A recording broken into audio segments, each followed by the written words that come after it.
ఫిబ్రవరి మాట్లాడు. 9, 14 క్రీస్తు యొక్క రక్తము నిర్జీవ క్రియలను విడిచి జీవం గల దేవుని సేవించుటకు మీ మనస్సాక్షిని ఎంతో ఎక్కువగా శుద్ధి చేయును.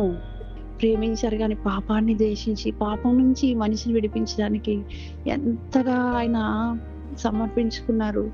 నిజంగా మనం చేసే పనులు సగం ఏంటి సగం పైన ఏదో కొంచెం ఒకటో రెండో ఏదన్నా దేవుని కృపిస్తే కొద్దిగా మంచి చేస్తాము కానీ అన్ని నిర్జీవ క్రియలు మనం చేసే అన్ని కూడా అంటే సరిపోదు.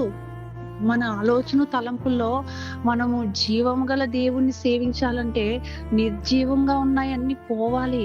అవి పోవాలంటే మనం ముందు తెలుసుకోవాలి, మనం నిర్జీవ క్రియల్లో ఉన్నామా జీవ క్రియలు చేస్తున్నామా అనేది గ్రహింపు మనకి రావాలి. కానీ మన ఆశ, మన గమ్యము, మన గోల్ ఏంటి 2 సమూయేలు 8వ అధ్యాయం చూస్తే అక్కడ దావీదు గారి గురించి ఉంది.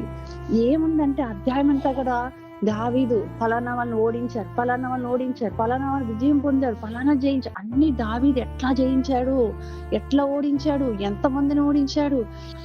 ఇంకా ముందుకెళ్తే దావీదు అతను ఓడించి 3వ వాక్యం ఎన్నిసార్లు ఎంతమందిని ఓడిస్తున్నాడు దావీదు గారు చూడండి. మన దేవుడు ఎంత నమ్మకమైన వాడు, ఎంత జీవం గల దేవుడు అంటే మనం దేనికి భయపడకూడదు, పిరికివారుగా ఉండకూడదు. దేవుడు మనకు శక్తి, ప్రేమ, ఇంద్రియ నిగ్రహ ఆత్మనిచ్చారు కానీ పిరికితనపు ఆత్మనివ్వలేదు కదా. కానీ ఎక్కడ లోపం ఉంది? లోపం మనలోనే ఉంది. మన ఆశలు, మన కోరికలు, మన పనులు, మన తలంపులు సాతాను ఏం చేస్తుందంటే డీవియేట్ చేస్తుంది. సింపుల్ గా సులువుగా చిక్కులు పెట్టే పాపాలు అంటారు కదా, హెబ్రీ రాసిన 12వ అధ్యాయం, దాని వైపు మనల్ని తీసుకెళ్తుంది. పరలోక రాజ్యం మనది, మన గురి అక్కడ పౌరులము. దానికోసం ఏమన్నా ప్రయాసపడుతున్నామా?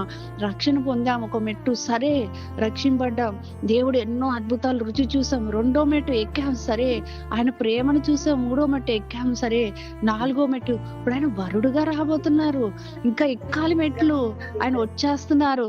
ఆ వరుడికి తగ్గ మనం వధువుగా సిద్ధంగా ఉన్నామా?